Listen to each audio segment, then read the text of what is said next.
Thank you very much, Aaron. It's a pleasure for me to be back in Canada and seeing colleagues that I've known for a number of years. And what I'd like to do today is talk to you about a research project that I'd been involved in with my colleague Ishola Adjafaruka at the University of Western Ontario and my doctoral student Kun Lu at UWM. And this was really a series of research projects that tried to look at the idea of citations from a new perspective. And the way we try to assess scholarship, it's something that's undergoing some changes in recent years. The idea of a citation is still a standardized measure that we rely on to determine the impact that a researcher or a piece of researcher has had on a field. But there are other mechanisms or other ways that I think we can provide this assessment. And there are newer methods, newer data collection approaches that are being applied to try to determine just how much influence a piece of research or person has had on a field. So what I will be talking to you today about is one aspect of this research study that we've been involved in that was funded by a grant through Thomson Reuters through a program that was made available through the American Society for Information Science and Technology. And this research addresses a way in which one can determine how influential a researcher's work has been by looking at how people cite this researcher's work and across the breadth of research that this person has produced. Okay, so what is the current landscape like? For many years, we have recognized that the act of citing indicates some level of significance or an impact or influence of a piece of research. This has been a very popular area of study for a number of years, and this is because data is readily available for us to conduct these types of studies. And the citation as the unit of measure really has served as the foundation of many comparative measures, some of which are long-standing, like the Journal Impact Factor or JIF, and even for more recent measures like the H-index. There are recognized limitations to citations, however, and researchers in this field have tried to minimize the effect of those limitations, but they are nevertheless there. And even though there are these limitations, there is still room for us to be innovative in the way we try to use the idea of citing as a way of assessing research. First, some background. One of the key issues inherent in traditional citation analysis is that citation counts are largely indiscriminate of the citations themselves. So when we look at citation counts, we rarely consider where is that citation coming from. The only situation in which that's of interest to us is if we're looking at self-citations, or where a person cites their own work. Then we tend to exclude that because we think, well, self-citation, that's really just an inflation of one's research significance. But beyond the citation count itself and the removal of self-citations, we rarely take into consideration where that citation is coming from and where that citation is going to for a given author. Which one of the works written by that author the citation actually goes to. One of the primary interests in us undertaking this research was really arose from the question of, do citation counts on their own reflect the reach of an author's work? And I think the answer you can say is, well, not if they largely represent recitations. That is, the idea of repeated citations to the same work over time, or from the same person. And this is best explained by example. If you count by citations, a given author may receive 5 citations, and that goes towards their citation count. But what if those citations only come from one person? On the other hand, you can shift the focus to the origin of the citation, namely the citer. And as a published author, you may receive citations from 5 different individuals. It still represents 5 citations. But in the way we currently count citations, these two are considered equivalent. Okay, but one could look at this and say, well, clearly if you're counting by the number of citers as opposed to the number of citations, this provides a better indication of the reach or influence of one's work.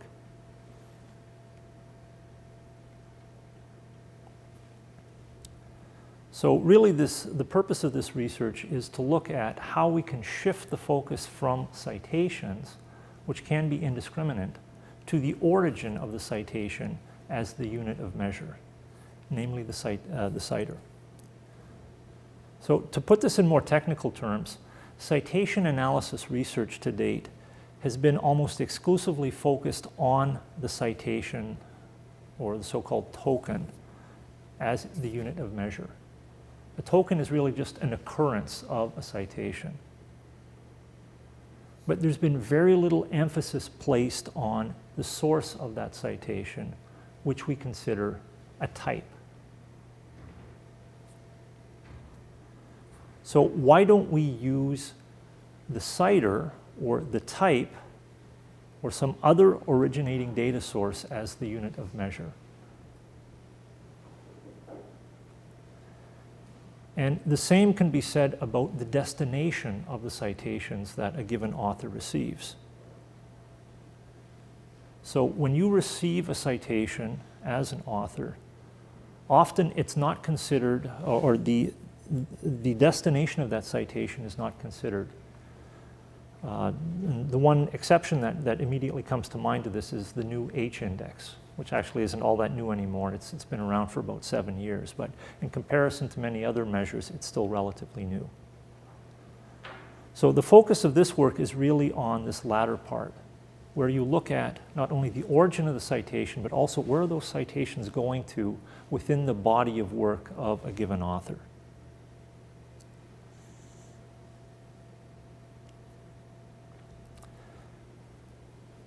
Some of the earlier work that the three of us looked at, that this current research that I'll be talking about builds on, focused on some of these fundamental concepts of Citer-based analysis. Initially, we wanted to see, has this actually been carried out to date? And in our research of the literature, we found that it has been very infrequent. There are a few instances from the late 1970s, 1980s in which Citer-based analysis has been used, but it hasn't been explored in a lot of detail. And the one exception to this is really Howard White. In a work that came out in 2001, he proposed the examination of Citer-based studies. And he suggested the idea of using citers as a way of identifying so-called citation image makers, that is, those who cite an author. That in a sense, your reputation as a researcher is determined in part by the people who cite you.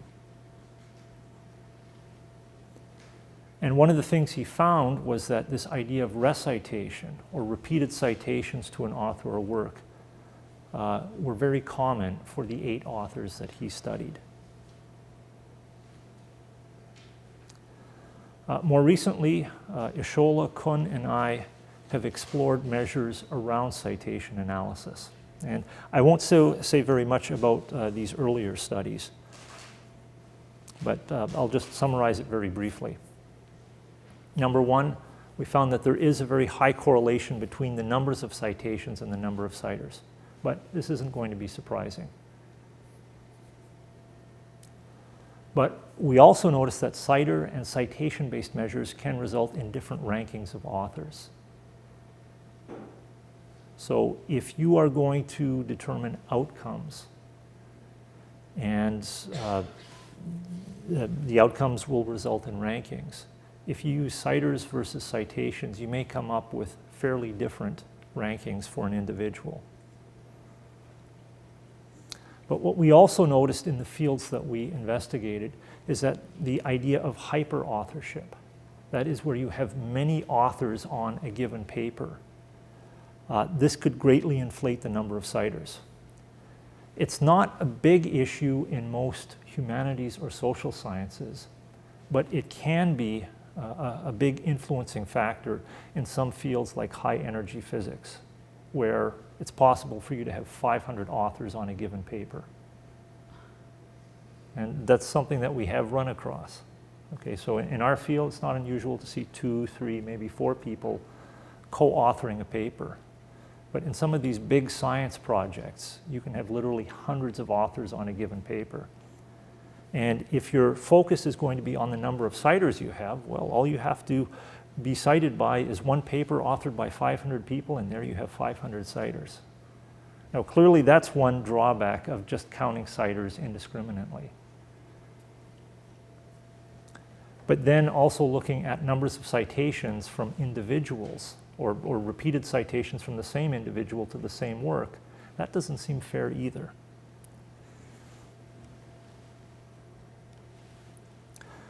So these earlier studies dealing with citer analysis that were published a few years ago, our focus was more on the origin of the citation. The focus of the study that I'll be presenting today is really more on the destination of those citations and where they go to within a given author's body of work. So the purpose of this current study is, number one, to model patterns of recitation and their destinations. Second, to better understand how citers go through the process of citing the body of work, using the French term Oeuvre to represent that body of work, and how they cite across the body of work of an author. And finally, to develop a method for identifying those most influenced by a cited author's work. And we refer to these as disciples and admirers.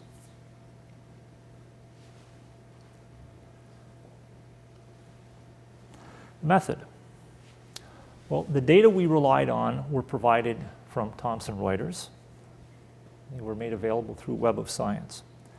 Now, the data we were able to access is different than what is normally available to individuals. So a lot of bibliometrics or infometric research involves people searching the standard end-user interface for Web of Science and downloading the data they need. Now, unfortunately, for the type of research that we were interested in, that data is not readily available through downloading alone. And through this grant that we were able to receive, we were also able to access a richer set of data that allowed us to be much more creative in the way we manipulated that data. So we received actually the raw data for a number of authors across several fields that then made it possible for us to slice and dice that data in different formats that wouldn't be possible through the standard downloading practices on Web of Science. So we focused on 12 highly cited authors from 4 fields. And these authors were randomly selected from mathematics, chemistry, clinical medicine, and biosciences microbiology. The data that were made available to us included citation and recitation data. These were then processed for both citers and publications in a database management system.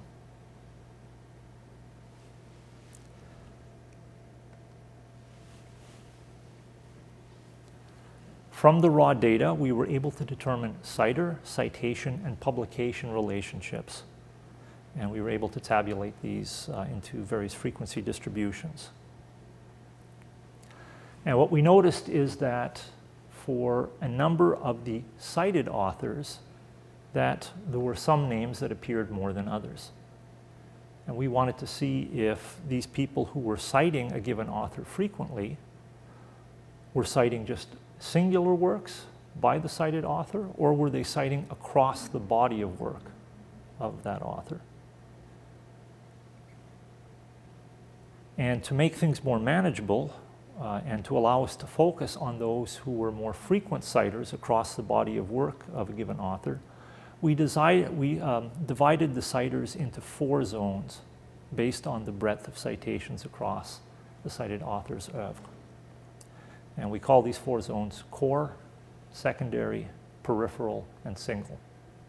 And I'll say more about that shortly. The relationships for membership in each zone were compared across disciplines for the collaborating and non-collaborating citers.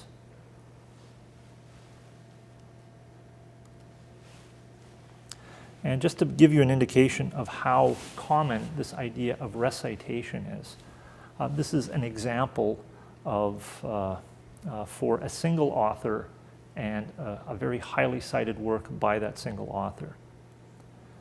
So what we have on the y-axis is the number of citers, and what we have on the x-axis is the number of times that given work was cited. And you can see this as a very classic inverse distribution. I wouldn't say, you can't say precisely that it's Zipfian. Well, we didn't model it to that, but it is that strong inverse shape where a lot of authors will only cite a given work once, a smaller number will cite it twice, and so on. But once you get to the, oops, I can't point on here, but once you get to the tail end of the distribution, you can see that there is one individual who has cited this work over 20 times.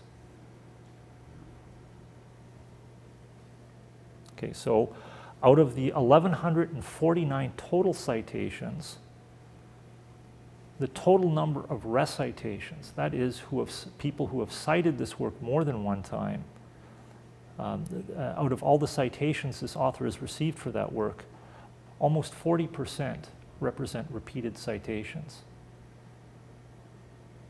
Okay, so if you just look at numbers of citations then, well, that's a bit inflated, because clearly you're not reaching 1,149 people.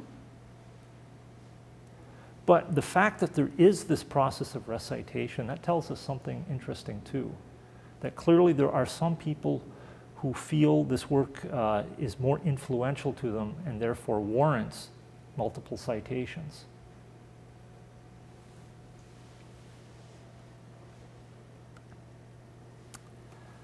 Let me say a few words about citing across an author's oeuvre.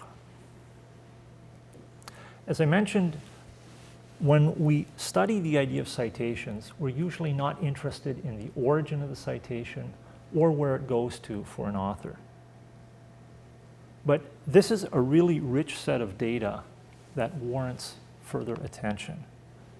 So you can see we have citing authors who can cite one or more works from a cited author's oeuvre. And in this case, we can see the top author has provided 3 citations to the cited author's work.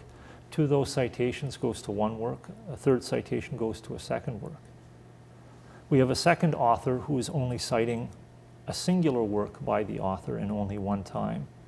And we have a 3rd author who is citing each of the cited author's work one time, but across all 3 works. Now, can we make a distinction here?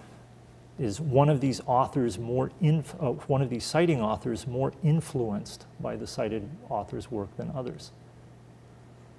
If we look at it just based on numbers of citations, clearly citing author 1 and citing author 3 would be considered equivalent. But if we looked at it from the perspective of how broadly the cited author has been cited, then citing author 3 has been the most influenced. Okay, so these are some of the ideas that we were looking at in analyzing the data that we were able to receive.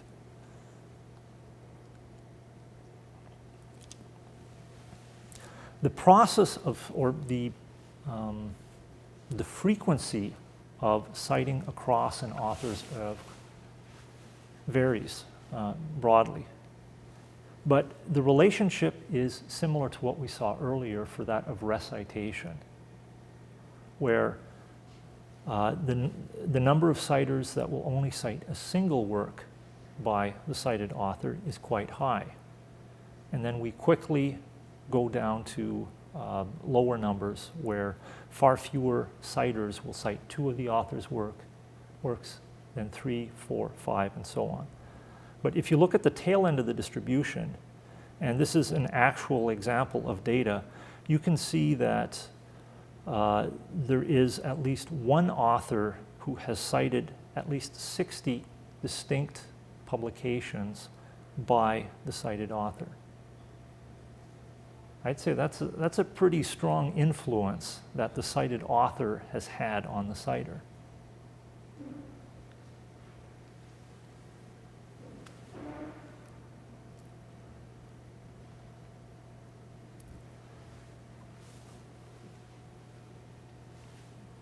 Clearly, we would like to make a distinction between those who have been greatly influenced by the cited author and those who just cite in passing, maybe only a singular work.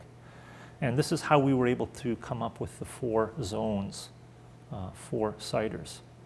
We have the single zone, and that represents all citers who have only cited in a single work by the cited author. And this represents the largest zone in terms of citers. But then for the remaining citers, we've divided them up into roughly 3 equal zones, where you have the peripheral group, the secondary group, and the core group. So each of these then roughly represents the same number of citers. And the group that we were most interested in was this core group, those that have been most broadly influenced by a cited author's work. And we referred to these people as disciples and admirers. And I'll provide a definition of what these represent.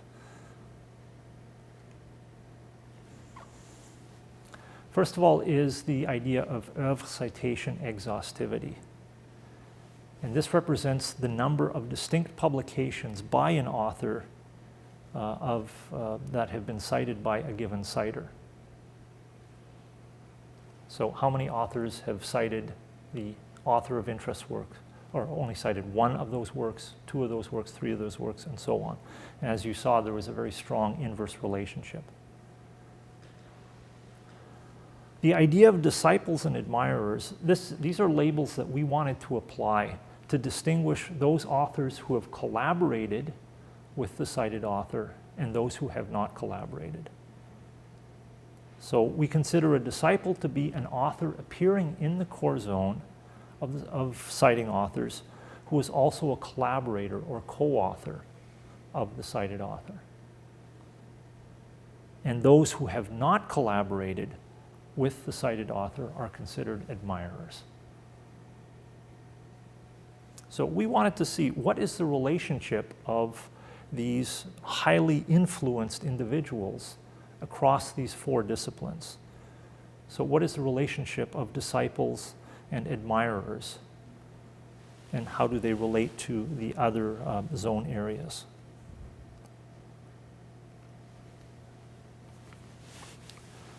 Okay, looking at the 4 disciplines that I mentioned earlier and seeing what percentage of citers reside in each zone who are collaborators, we can see that for 3 of the fields there's a fairly similar relationship.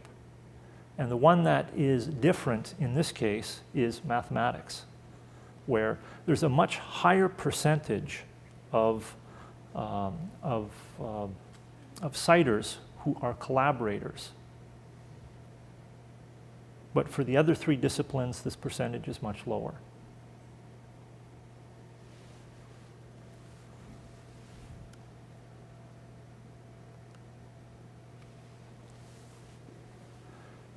There are also differences in the mean percentage of disciples and admirers in this core zone.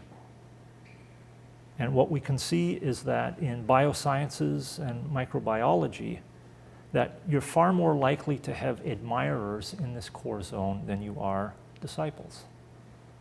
The same is true of chemistry and clinical medicine.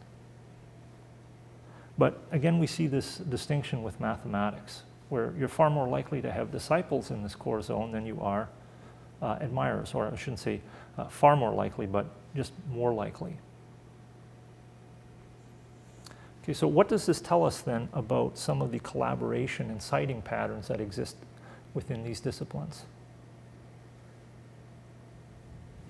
Part of it, I think, has to do with the size of the fields, that you're more likely to be a collaborator in mathematics and therefore more likely to also cite a given author than in some of these other disciplines, which are quite large.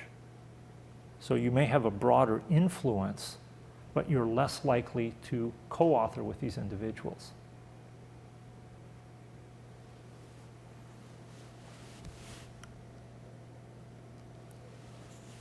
Okay, so what can we say about these things?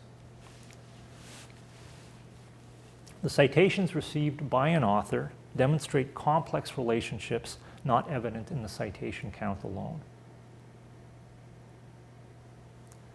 So in looking at just straight citation counts, we don't get a full story. We don't know where the citations are coming from, and we don't know where the citations are going to. To say that an author has received a total of 1,000 citations tells us nothing about the number of people who have cited that author and where within the body of work of that cited author those citations are going to. What we have noticed is that the idea of recitation is common. And this is true across the 4 disciplines that we studied.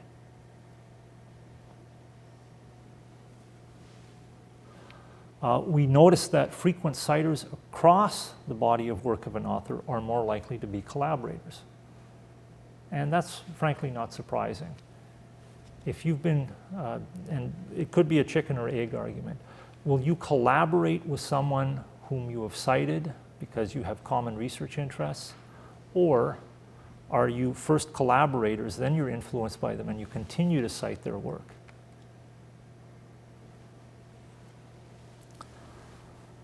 And the idea that more core zone citers are admirers in 3 of the 4 fields that we studied, which represent scientific fields.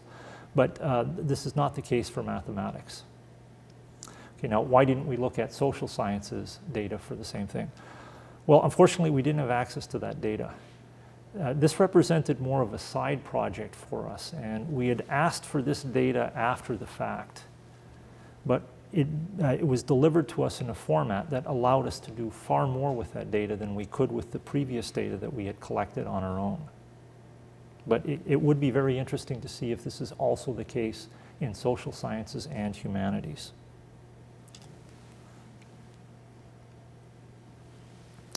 Limitations. Well, clearly there are going to be some here that are also common to standard citation-based analysis. Because this was more of an exploratory study, we only looked at a fairly small number of highly cited authors. And the distributions that we noted in the citers and how we have the numbers of citers in these 4 different zones could be very different for far less cited or prolific authors. Perhaps the biggest stumbling block to this at present is the fact that this type of data is not as readily available as the more traditional citation-based data. The reason we were able to do this study is because we received the data in a format that was far more flexible and allowed us to do more with that data than the standard data sets that are downloaded from Web of Science. Okay, so by receiving the data in a more raw format, it allowed us to perform more sophisticated querying on that data.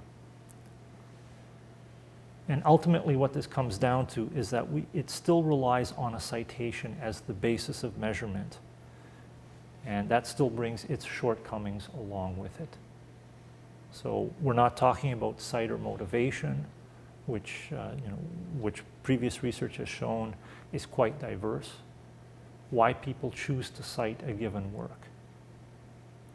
And are citations considered equal? Are citations all considered to be positive? So there are many similar issues that, that could be discussed. So in conclusion then, we believe that based on this research and some of our earlier research dealing with Citer-based analysis, that by taking into account the source of a citation, namely the citers, and the destination of those citations, namely the publications, for a given author is going to provide a richer picture of scholarly communication and the citer-cited relationships. Now, for future research, we would like to examine a broader array of authors, but that's something that we need additional data to accomplish. Now, if you're interested in finding out more about this study, you can consult a paper that was published last year in the Journal of Informatics. And again, I want to acknowledge Thomson Reuters for providing us with a small grant and access to the data sets that made this research possible. Thank you very much.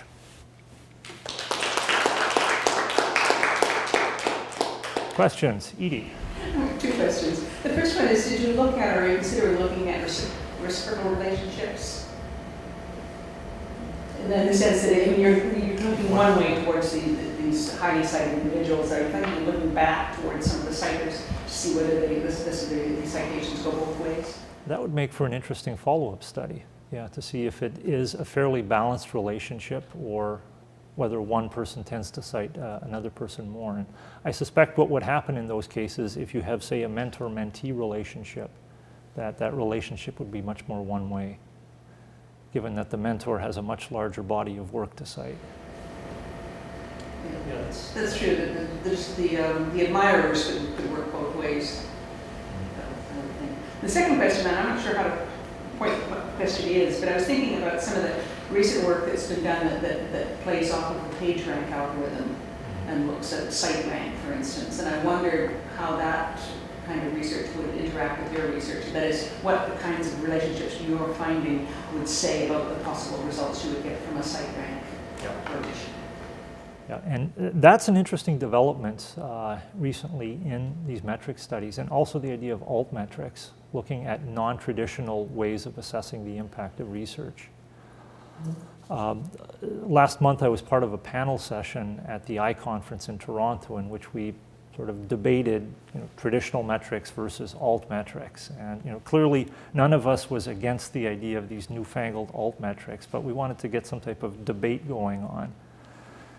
And what we found is that, yes, there's room for traditional metrics, but these newer metrics like page rank or cite rank, I think can provide some very good alternative measurements that we can build into our assessments. Same thing with citations versus citers. Now, my contribution to that debate, I guess, was that I think there's a lot of room for these newer metrics, but what I think we really need to do, since we're in the early stages of these newer measures, is not make the same mistakes that we have made with traditional metrics. And this gets back to the idea of using token-based versus type-based data. If you're using token-based data, it's pretty indiscriminate. We don't care where that data comes from, if it's from the same citer or not. Whereas if you're dealing with the type-based data, you're looking at the origin. The same should apply to these newer metrics. And that way I think you get a more accurate portrayal of the influence of a given author or work. Okay. Other questions? Caroline. Well, of course, I'm thinking of the social network perspective on this. And because Howard White did write a paper very well, precisely looking at the intersection between bibliometrics and social networks. Of course, a lot of it is the same principles, different language. So one of the things that is important in the network aspect, concept of influence, is who it is giving the influence. So I don't know if you have it in your data in any way, you can look at it, is who's citing whom? I mean, of course, a citation from a doctoral student is not as important as one that comes from somebody who's the lead person in the field. And that really shows where the trajectory of a scholar is going to go, depending on who's giving that reference. So I just wondered if that data, is that accessible in your data to find out, I mean, the sort of status of the person who's doing the citing? That would require more digging. Because we were focusing only on these 48 authors who have literally thousands of citers, we don't have that influence information of those thousands of citers, and that's something that would require some follow-up.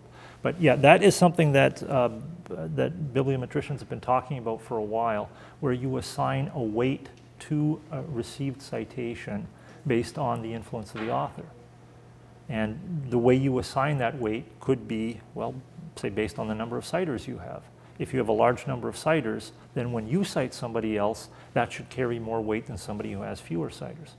Or based on something like the H index of the citer. If that person has a higher H index or G index or one of these other indices, then that should count for more. And that's kind of what is in the sort of crowdsourcing. If you take, I'm trying to think, Rotten Tomatoes, the movie site. So if you have the votes from the critics who are somehow been given the status of being critics, and their votes are separate from the general public, then I think there's a lot of the others, the DIG and the like, where you get your status according to posting behavior. So since the models are there for that and the crowdsourcing, but we never tend to bring it into the academia. I could try to elsewhere outline the difference where crowds and communities cross in these things.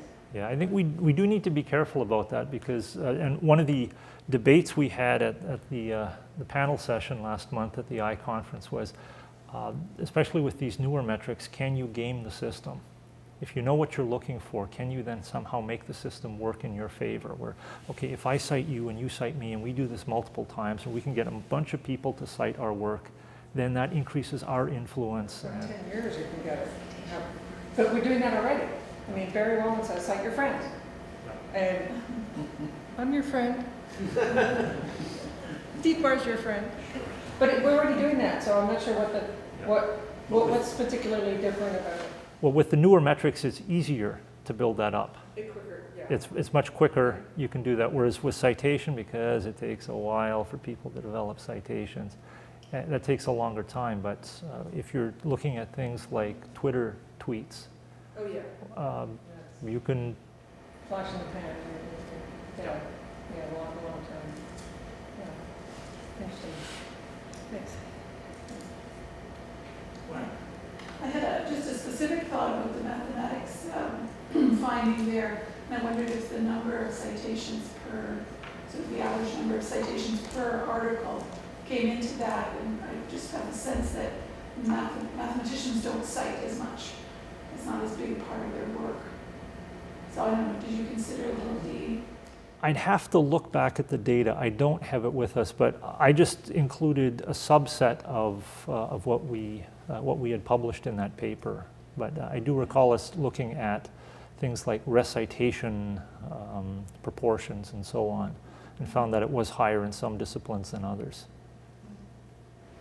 The other, I just have an observation about the recitation concept, is that what I'm seeing on the ground anyway in our field is that with this phenomenon of sort of chunking, the least publishable unit thing happening, is that the lit reviews are often totally, almost completely recycled for every one of these least publishable units. And so it seems to be likely that the number of recitations is going to go up because we're just using. Which is another reason why we should be using citers and not citations for determining influence. That's a good point. I hadn't thought about that. Just a side question there. Often we do this also with the method that we do over and over again. We get one method and we cite that over and over again. Do you have any distinction, or can you imagine how we could actually, how much work it would be to get what it is we're actually citing in the sense of what section of are we citing the results, the conclusions they came to, the theory they projected, the method. And I know some people have tried to figure out HTML schemes to classify all this, get documentationals in here. Well, and I could see that being the future of this, of citation analysis, where it becomes much more of a metadata component. It's not just something that you count and you don't look at it, you know, each citation is equal, but instead you look at where is it being cited? Is this a major citation? Is it a minor citation? Did it greatly influence one's research, or is it just something that is included in passing? And I'm just trying to think of the challenges of that. Well, then people are trying to do the metadata for parts of the document, but they haven't done it down to the site. I guess as soon as they get their work done, then you can go in for citations per section. But they've got some work to do first, right? Yeah, we need better structured documents and better metadata to represent the citations and their influence. Yeah. There's a question back here. Yeah, Alistair, a PhD student here. It was a great panel last month, by the way. I enjoyed it a lot. There was the all-metrics debate. It's good stuff. But with respect to the mathematician's behavior, I don't know if you've seen Anne Zucala's thesis from the 2004 U of Toronto, where she actually looked at the behavior of mathematicians, and she looked at their collegiality, which was a metric that included stuff like conference co-attendance, and looked at that alongside citation counts, and kind of tried to see how much their everyday interactions actually reflected on their citation patterns. It's a really good read. Okay, well, I'll have to contact her. I didn't realize Alicia did that for her dissertation. Yeah, it's really interesting stuff. And then talking about trying to avoid repeating the mistakes of traditional metrics when developing new ones, it's not totally clear to me from what you said so far that you're doing the division between, for example, the core and the periphery in a totally top-down way. And that scares me, just because it seems like it entails a lot of kind of manual judgments being made about the effect a given author had somebody else's work. Can you tell me kind of how you made those lines drawn in the work, if you don't mind? Yes, and that is something, well, I don't want to say it's subjective, but we felt that we applied appropriate logic to that. We had looked at dividing it up into a larger number of categories, but it didn't make that much sense. And because the cutoff point is determined by the number of papers or articles that a given citer cites, you're already dealing with a fairly low number. So the distinction between singular and periphery might be the difference between one article and 2 or 3 articles. And so you have to include that chunk of people then. You can't just say, okay, well, we're going to have some people who cite 2 articles in the periphery category and some who cite 2 articles in the secondary category. That wouldn't be fair either. So working with the 4 zones, and actually once you eliminate the singular zone, you're down to 3, that seemed to produce the most reasonable results. And keep in mind that the number of citers, the number of citations a person receives over the course of their career, that's going to change. So the people who are considered admirers or disciples, that will also change. And the dividing line between who is in the core zone and who's in the secondary zone, that's going to shift over time as well. Sure. Carolyn. Yes, just as you were talking there, made me realize again the differences across fields, and these authors have 60 publications and 22 publications to be cited. So combine that with the least publishable unit. How do you manage the citations of classic work where people write books and they have 10 or 5? You know, so how do you think about those? The difference between, I mean, forget about publishing books. Let's publish 20 chapters instead. Is that likely to be an outcome, or how do you look at the single volume versus the multi-journal article? Well, the way we identified the authors was based on the total number of citations as opposed to total number of publications. But it stands to reason the more citations you have, probably the more publications you have as well. Yeah. But yes, that does have implications then for highly cited authors who may have only published a few seminal works. Yeah. I mean, is that a pattern? I mean, I'm thinking that may be more across disciplines that it's going to be an issue. I mean, we asked for, a number of years ago, the book is the gold standard for tenure. So if the book was what was needed for tenure. In our field? People were doing Yeah. it. But are you saying that was the gold standard for our field, or say for the humanities, or given fields? He published that about 10 years ago, and it was just at the cusp of when, so people who were in history, even in our field, the gold standard was still a book at that point. So they weren't producing books, but it was just at the point, I would say, when people were giving up on going for the books and saying, I've got to put out a certain number of articles to get tenure, I can't. And some of it was one book, some of it was two books. So the book coming out of the dissertation was no longer good enough. It had to be yet another book. So, so I'm thinking about all this in the sense of, okay, people are coming up to tenure, they've got to be counted. So somewhere in there was what happens to the book as the gold standard Or the referee journal article in the era of open access and institutional repositories and so on, where you could have a highly cited item that has yet to be published. Yeah, that's an interesting one. Yeah. Where would it be? Yeah, does it count? Because it hasn't gone through the peer review process, but it might be highly cited.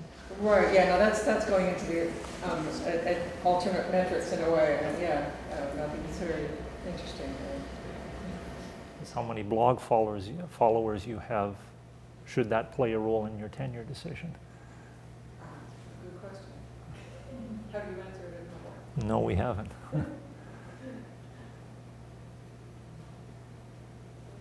Questions? No? Well, thank you. Oops, Aaron. Is it possible to be too broad of an influence? Which is to say that you're the sort of person that everybody cites once and then forgets about. I don't know. It seems like there might be something to be said for a certain amount of depth also. I understand what you're saying is a balance, but I'm just wondering if you've formally taken that into account.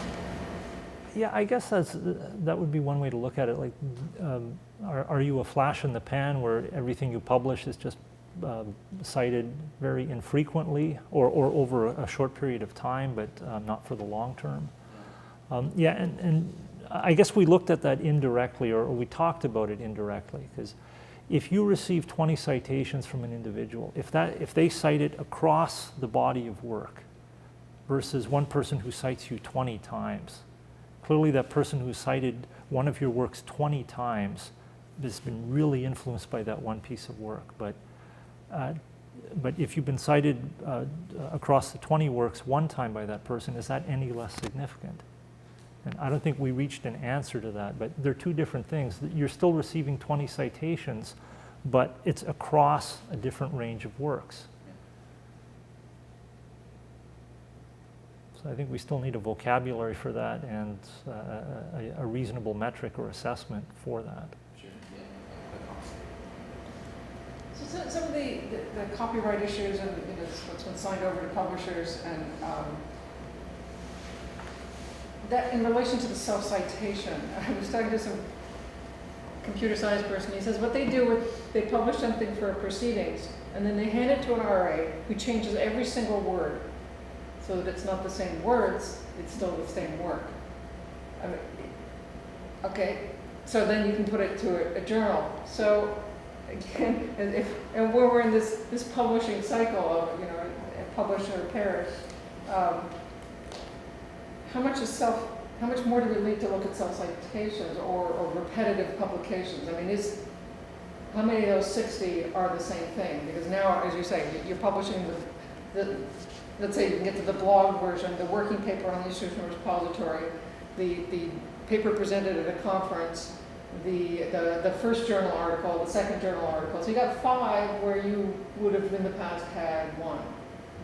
So do you see any changes over time in the data set you looked at, or was it, outside the data set? That's outside the data set. We didn't take a look at that. But yeah, that does raise an interesting dilemma. Do you consider that to be one representation or multiple representations of the same work, or are they 5 different works? Yeah, it's a question. Depends where you are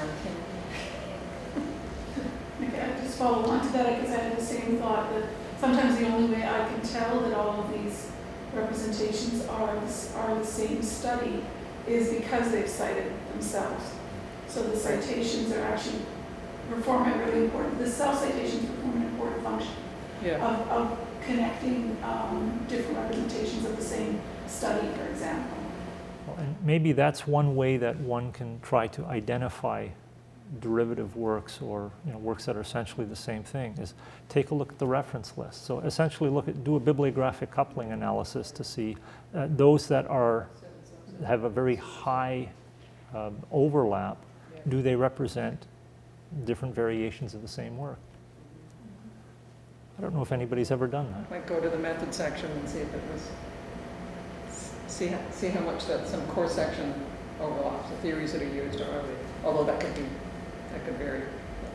Well, and now you can also look at the similarity of works, like based on more sophisticated matching algorithms and models that have been developed in information retrieval. And Edie and I were just talking about this after lunch.